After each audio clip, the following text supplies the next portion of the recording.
Halo, selamat datang di minggu ke-65 dari Smile Budaya Kerja Soundbites. Dengan perilaku spesifik act bravely atau berani, perilaku ini merupakan bagian dari Smile huruf M untuk huruf M1.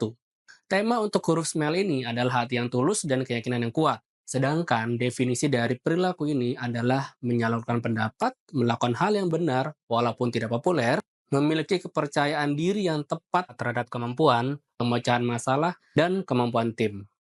Kenapa perilaku ini penting bagi saya?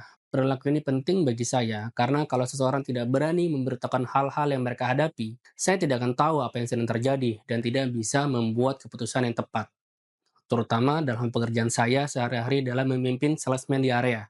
Apabila ada anggota tim saya tidak berani menyampaikan masalah atau pendapat mereka, saya tidak bisa memberikan solusi atas masalah apa yang terjadi, yang mungkin akan berdampak pada kepuasan pelanggan atau pencapaian sebuah tim saya sendiri. Sebagai contoh, dari pengalaman saya di Ava, beberapa bulan ini saya dihadapkan dengan target yang cukup tinggi dari rata-rata penjualan tim saya saat ini. Saya lalu mencari cara, apa yang perlu diperlakukan untuk bisa mencapai target yang tinggi tersebut. Seperti melakukan cek historical background untuk mengetahui apa saja yang tim saya sudah lakukan sebelumnya. Kemudian saya meminta tim saya untuk menyampaikan pendapat mereka berdasarkan pengalaman mereka di lapangan, seperti kesulitan push order, promo nggak berjalan, hingga memahami behavior dari historical toko yang ada. Dengan mendapat masukan dari tim saya bisa melakukan review nih, lalu memetakan toko-toko mana sudah Pareto atau penjualan tinggi, dan juga toko-toko mana yang big potensial. Kemudian saya mengecek kembali store excellence di toko-toko tersebut dan membuat perencanaan strategi untuk bagaimana bisa meningkatkan sales ataupun bisa mencapai target yang sudah ditetapkan. Dalam prosesnya, tentunya saya tetap mengajak tim saya untuk berperan aktif dalam menyampaikan informasi mengenai masalah yang muncul di keseharian saat mengimplementasikan hal-hal tersebut.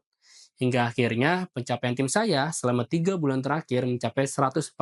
Selain itu, saya melihat bahwa keberanian tim saya dalam menyampaikan informasi, lapangan, dan permasalahan mereka terhadap saya terus meningkat saat mereka melihat keterbukaan saya untuk mendengar dan membantu mereka tanpa penghakiman. Mereka pun jadi merasa didengarkan dan dihargai. Hal ini kemudian membuat mereka lebih berkomitmen untuk meningkatkan sales di masa depan.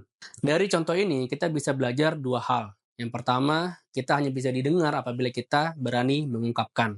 Kedua, apabila sudah ada yang berani mengungkapkan pendapat mereka, kita perlu dengarkan dengan bijak, tanpa penghakiman, untuk menjaga mereka agar tetap berani melakukan hal yang sama ke depannya. Saya harap penjelasan dan contoh ini dapat bermanfaat bagi Anda. Dan sampai jumpa di Smell Budaya Kerja Soundbite lainnya. Terima kasih.